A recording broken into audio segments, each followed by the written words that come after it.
Opened in 1988, it was once the longest mall in Southeast Asia. One look at its facade and we can tell what a walk it could have been from one to the other end during its heyday when mega malls were still not the norm. But hey, maybe jogging around the mall instead of a lake was the norm back then.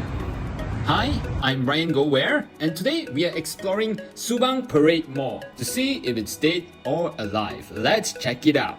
As we entered, we can see that the mall is still quite packed for the weekend because the mall is hosting an anime fest event that weekend that I was going to the mall.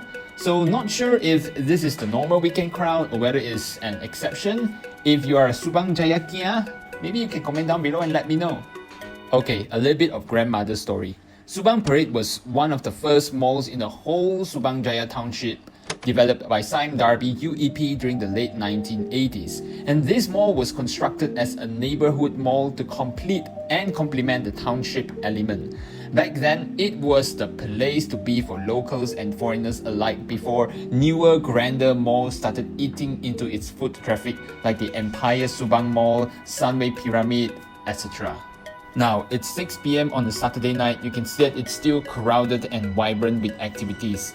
Though the internal, you can tell that it's slightly aged, but the mall is still going quite strong. So this Subang Parade with many elevated ramps, zigzagging, kind of like a labyrinth of stairs. Kind of remind me of a Harry Potter movie. I could imagine it must be pretty cool when it first opened during the late 80s.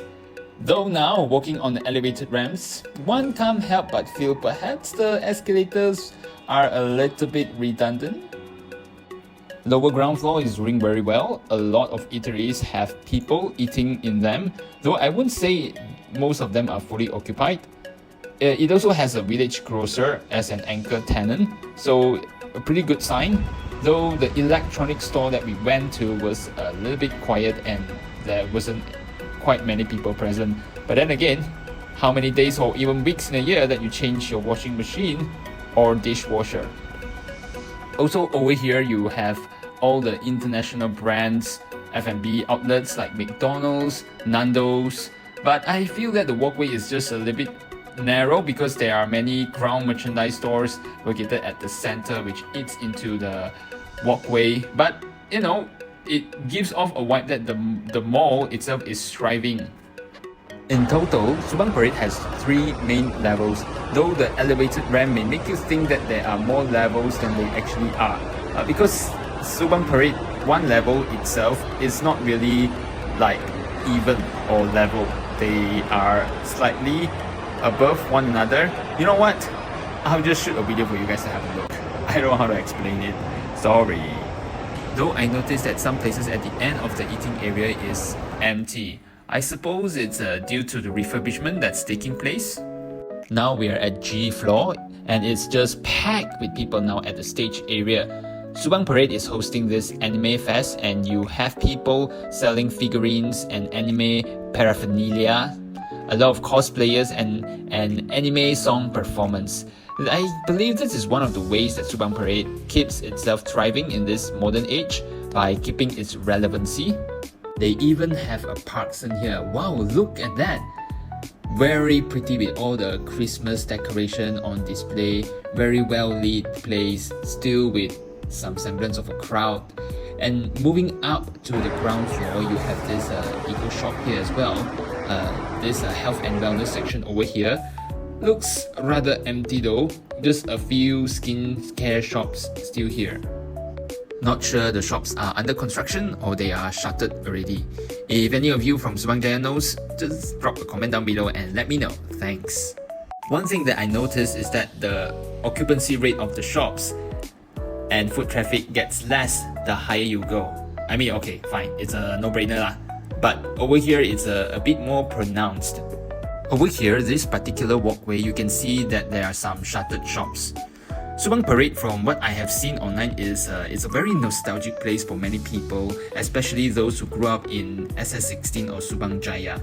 This was the place to be in during those days. This was the cool kids place, with a range of restaurants and shops. And many of the Subang folks here very samtia heartache if this place goes south. But unlike other dying malls, this is actually not dying at all. We can see that it's still thriving. At least Subang Parade is still very lively, and effort to refurbish it is still very much on track. Now moving on to the F floor, you can see that there are many old shops, really cool. It's like a walk down memory lane. You have tailor shops, shops selling watches, handbags, handicraft, etc. Just very nostalgic. And then on the opposite side, you have the main attraction of this mall, the GSC Cinema.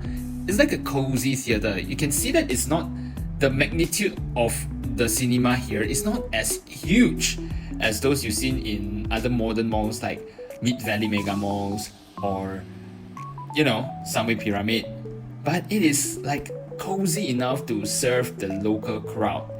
Then beside it, you have the arcade. You can stay here all day, reliving those childhood memories when all these arcade games were the craze. Remember those times before smartphones? I know I kind of sound like the dinosaur age, but you know what? Those were the days. So guys, would you still play arcade once in a while nowadays? Walking around, you can see a lot of anime fans, cosplayers, stalls selling cosplay things. It's good to see this sort of events breathing life into Subang Parade. And I believe this is one of the things that the management has done really well to avoid the fate like other older strata malls. Alright, I guess that's all for today's walk. Some more footages. One thing I noticed, why are all the older malls have furniture sections selling furniture? Chera Central, Enda Parade, Viva Homes. Let me know down below, what are the reasons? I guess the reason that Subang Parade lost some of its luster is firstly, rising competition. There's an Aeon Big and Empire Subang located just few steps away from here, and not too distant, there's also the Sunway Pyramid Mall. It's not as splashy as newer malls, but as a neighborhood mall, I think it is still holding up very well. Alright, so now it's time for us to rate this mall. First, foot traffic, the crowd. Though I'm not sure if it's normal, gonna give it benefit of the doubt and rate it a yes. Occupancy rate, checking from its financial report, yeah, it's about 80% occupancy, gonna give it a 1 star. Anchor tenant, it does have groceries and cinemas, no reasons for people to flock the place, so 1 star. Maintenance, some escalators were being shut off, but I don't think it is really for cost-saving purpose. But either way, I'm gonna give it a half star.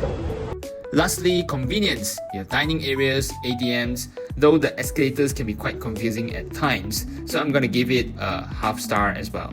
So it is 4 out of 5 star, which means B and that the mall is still doing pretty well.